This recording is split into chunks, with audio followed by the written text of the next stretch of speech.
The art of seeing clearly. We spend our lives chasing what we don't have, yet forget to see what is already ours. The Stoics believed that gratitude is not a reaction to fortune, but a way of perceiving the world, a discipline of the soul. Seneca once wrote in his letters, "Nothing is more honorable than a grateful heart." Gratitude does not wait for perfect moments. It creates them. Welcome back to Stoic Wellspring. Today, we explore the Stoic art of gratitude, not as mere sentiment, but as a daily practice that turns ordinary moments into treasures. Gratitude as a discipline. Gratitude is often treated as a feeling that visits us when life is kind. But the Stoics saw it differently. For them, gratitude was not a guest, but a host. Not a fleeting emotion, but a deliberate stance toward existence itself. To live with gratitude is to train the mind to notice, to savor, and to honor what is already here. It is to stop demanding that life be different and start seeing the richness of what is. In this video, we will explore the Stoic art of gratitude, how it sharpens our perception, deepens our joy, and frees us from the hunger for more. Before we dive in, hit subscribe to Stoic Wellspring. Your support fuels the reflections ahead. Now, let us begin with part 1. Gratitude as perception. The first lesson of Stoic gratitude is this: gratitude is not something you feel after receiving. It is how you choose to see before anything happens. It is a lens, not a reward. The Stoics believed that suffering often begins not with events, but with how we perceive them. In the same way, gratitude is born not from fortune, but from attention. What you choose to see shapes the life you experience. Epictetus reminded his students in the Discourses, "Do not seek for things to happen the way you want them to. Rather, wish that they happen as they do happen, and you will go on well." Gratitude begins when we stop arguing with reality. Marcus Aurelius practiced this daily in his meditations. He would begin the day reminding himself of the people he would meet. The ungrateful, the arrogant, the difficult. And yet he wrote that these encounters were part of nature, part of the human community. Instead of resenting them, he trained himself to meet them with calm acceptance. This too is gratitude, seeing clearly what is, and honoring its place in the order of things. Think about waking up in the morning. Most scroll through their phones, already chasing what's missing. But imagine opening your eyes and simply noticing the softness of the pillow, the quiet of dawn, the rhythm of your breath. Gratitude is not something added, it's something revealed. Even in modern life, this lens changes everything. Two people stuck in traffic live to different realities. One curses the delay, the other notices the sunlight on the windshield, the rare pause to breathe before work. The event is the same, but the perception makes one life miserable and the other meaningful. This is why gratitude is powerful. It doesn't change the world outside, but it transforms the world within. When perception shifts, everything shifts.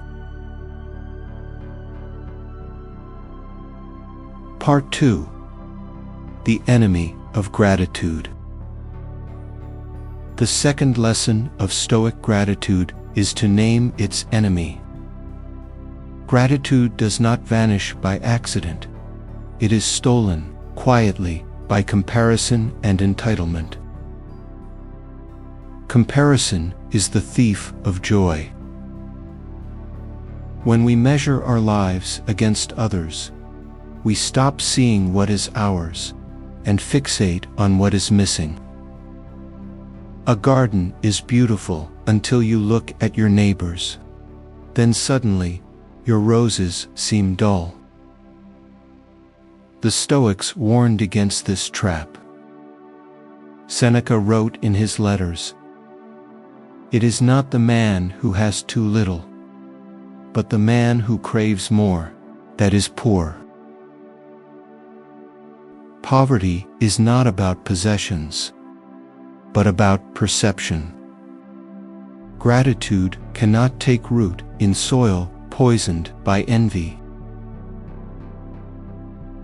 Entitlement is its twin poison. When we believe we deserve everything, nothing feels like a gift. The sun no longer amazes. A kind word feels overdue, and the world owes us joy. But gratitude cannot coexist with the mentality of debt collection. Marcus Aurelius reminded himself daily of the impermanence of things. By remembering that every breath, every sunrise, every friendship is fragile and temporary, he disarmed entitlement before it could take hold. In modern life, comparison and entitlement are supercharged. Social media is a factory of envy, turning other people's highlights into our daily measuring stick.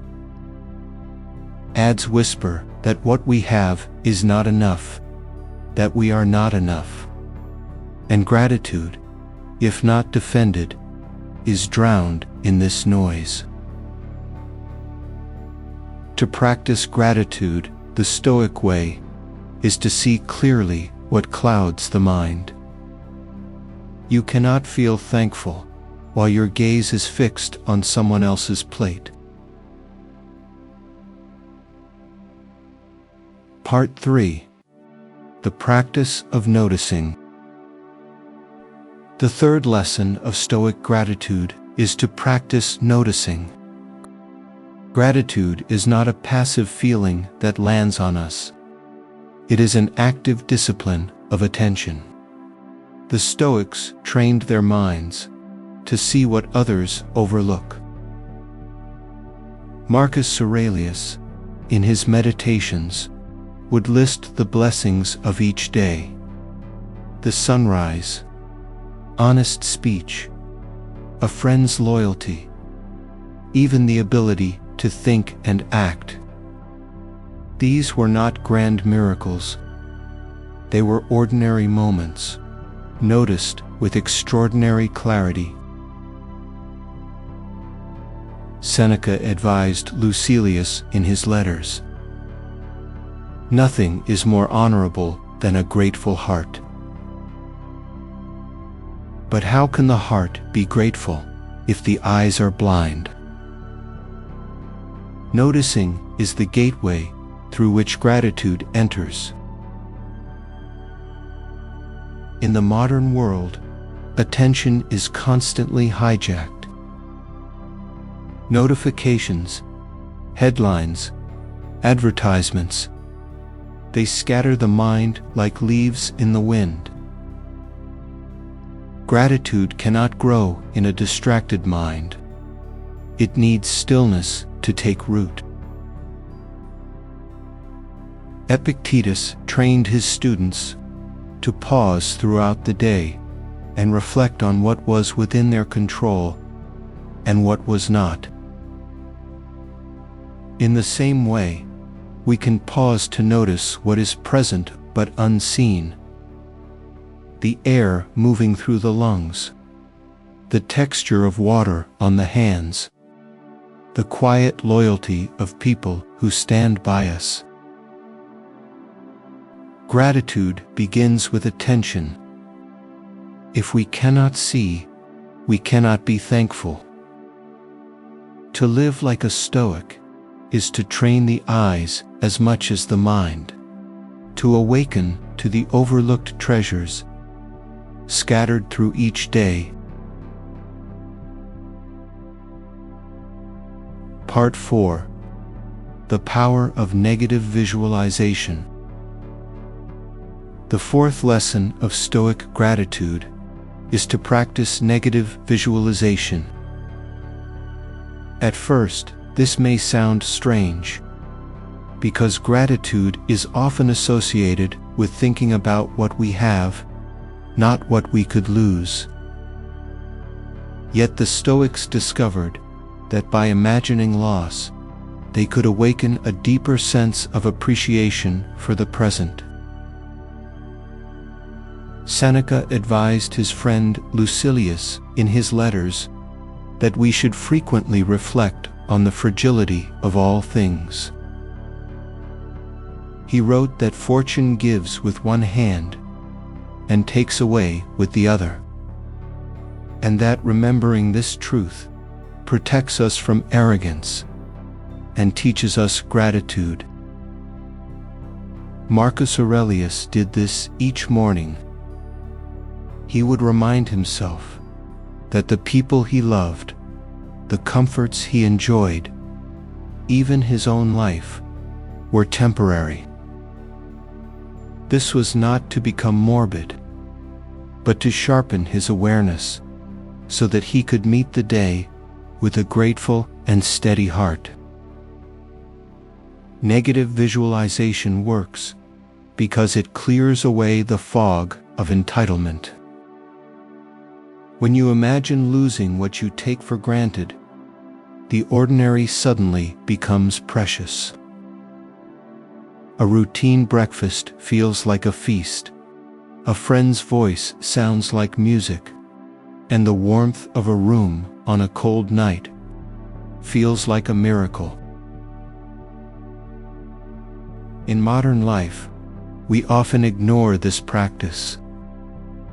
We scroll, we rush, we assume everything will always be there. But the Stoics remind us that nothing is guaranteed. And it is precisely this impermanence that makes each moment shine brighter when we truly see it. Negative visualization is not pessimism. It is clarity. By imagining loss, we strip away illusion and rediscover the gift of what already is. Part 5. Gratitude in Adversity. The fifth lesson of Stoic gratitude is to find thankfulness even in adversity. Gratitude that depends on comfort is fragile, but gratitude that survives hardship becomes unshakable. Seneca reminded Lucilius in his letters that difficulties are not punishments, but opportunities to strengthen the soul. He wrote that a person who faces trials with courage is like a good sailor who welcomes strong winds, because they make him better at his craft. Marcus Aurelius often thanked fortune for the obstacles in his life, because they gave him a chance to practice virtue. When sickness came, he practiced patience. When betrayal struck, he practiced forgiveness. When loss arrived, he practiced acceptance. In each trial, he found a reason to be grateful for the opportunity to become stronger. Modern culture often tells us that gratitude is only appropriate when things go well. But the Stoics flipped this idea on its head. For them, the true test of gratitude is not during moments of abundance, but during moments of scarcity and pain. Anyone can be thankful when the sun is shining, but the Stoic learns to give thanks even in the storm. Imagine losing something valuable, not permanently but temporarily. A power outage reminds you of light. A sudden illness makes you value health. A missed opportunity shows you the weight of choice. Adversity has a strange way of sharpening our gratitude, if we allow it to. Gratitude in adversity is not denial of pain. It is the decision to look beyond suffering and to see what remains, what can be learned, and what still holds value. In this way, hardship becomes not an enemy, but a teacher. Part 6. Daily Rituals of Gratitude. The sixth lesson of Stoic gratitude is to anchor it through daily rituals. Philosophy is not meant to remain in the mind, because if gratitude stays as a vague idea, it fades. The Stoics understood that what is not practiced daily eventually disappears into distraction. Marcus Aurelius began each morning by reflecting on what he might encounter and by appreciating the chance to live another day. At night, he would look back on what had happened, searching for moments of virtue, beauty, or simple existence that deserved thanks. These were not grand ceremonies, but quiet habits that kept his soul grounded.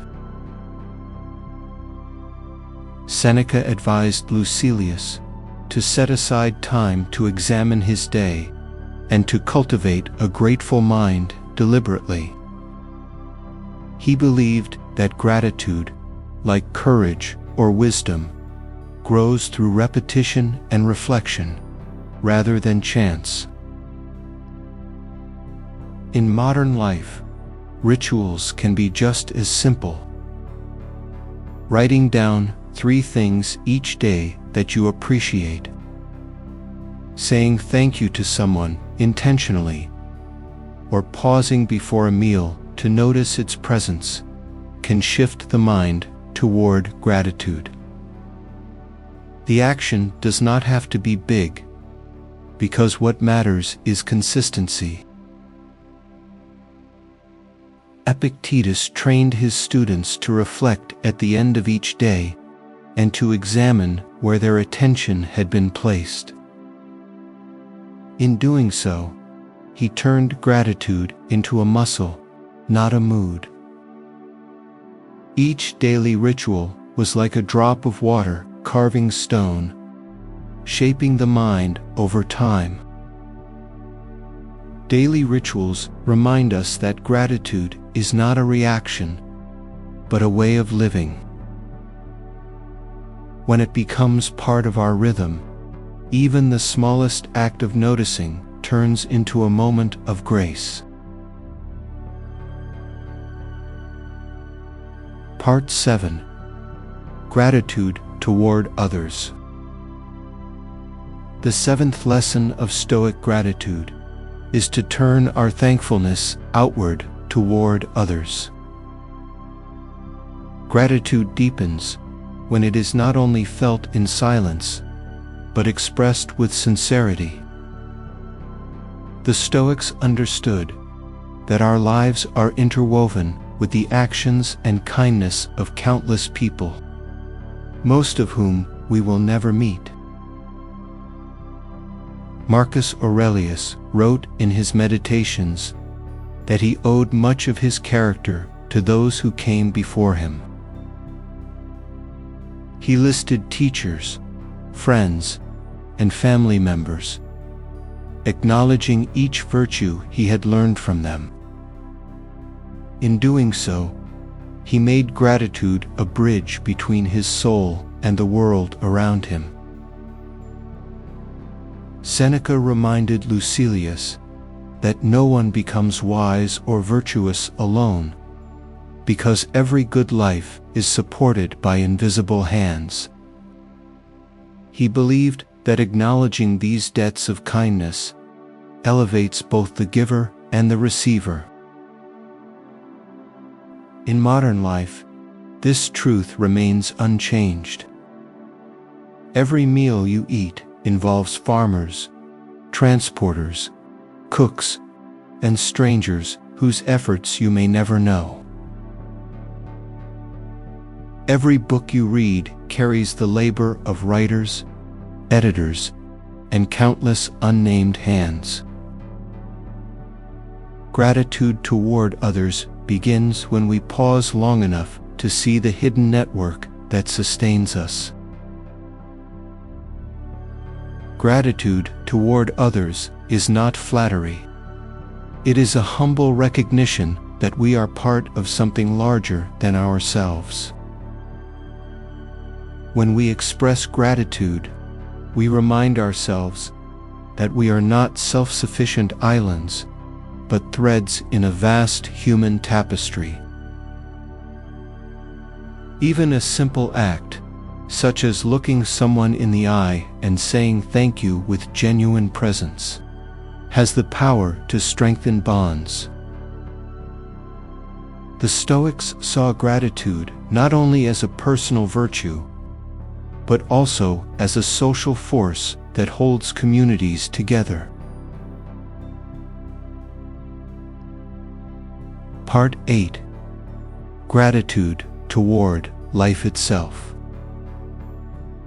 The eighth lesson of Stoic gratitude is to lift our gaze beyond people and possessions, and to give thanks to life itself. The Stoics saw the universe not as something that owed them anything, but as a vast, ordered whole that they were fortunate to be a part of. Marcus Aurelius often reflected on the harmony of nature and the cycles of existence. He reminded himself that everything unfolds according to a greater order, and that acceptance of this order leads to serenity. Gratitude toward life arises when we stop demanding that reality fit our preferences and start marveling at the fact that we exist within it at all. Seneca told Lucilius that life itself is alone, not a possession. He believed that the wise person receives each day as a gift, not a guarantee, and in doing so lives with a quiet joy that cannot be taken away by fortune or fate. Epictetus, who was born into slavery, thanked the gods not for giving him what he wanted, but for giving him the strength to align his will with reality. He understood that gratitude is not about controlling life, but about cooperating with it. In our modern age, we often forget this perspective. We treat life as a service that must meet our expectations, rather than a vast, mysterious gift that we are lucky to witness. We complain about traffic, weather, or delays, while overlooking the staggering fact that we are alive on a spinning planet, breathing borrowed air beneath a burning star. Gratitude toward life itself is the summit of Stoic practice. When we learn to thank existence simply for existing, every moment becomes sacred. There is no ordinary day, because every breath is a miracle, and every sunrise is an invitation to live wisely. The stillness of gratitude. Pause now. Let everything become still. You have walked through the Stoic way of gratitude, from perception to practice, from the ordinary to the infinite. This is not about chasing joy. It is about awakening to what is already here. Notice what happens when the mind stops demanding and starts noticing. The air fills the lungs. The light touches the skin. Life moves quietly, asking for nothing but your attention. Gratitude is not hidden in some distant future. It lives in the breath you are taking right now. It waits in the silence between moments, ready to unfold when you finally see. Ask yourself now, where has your attention been? What have you been overlooking? And how would your life change if you carried this awareness with you, moment by moment, day by day? The Stoic Art of Gratitude. Gratitude is not a luxury for peaceful times. It is a discipline for all seasons. It sharpens our vision, anchors our hearts, and turns fleeting moments into lasting treasures. Seneca once wrote in his letters that nothing is more honorable than a grateful heart. When we learn to see clearly, everything becomes a gift. Thank you for walking with me through this reflection. If these Stoic lessons brought light to your day, I invite you to subscribe to Stoic Wellspring. Your support is the quiet force that keeps these words alive. More reflections, more clarity, more freedom. Be well, be still, be free.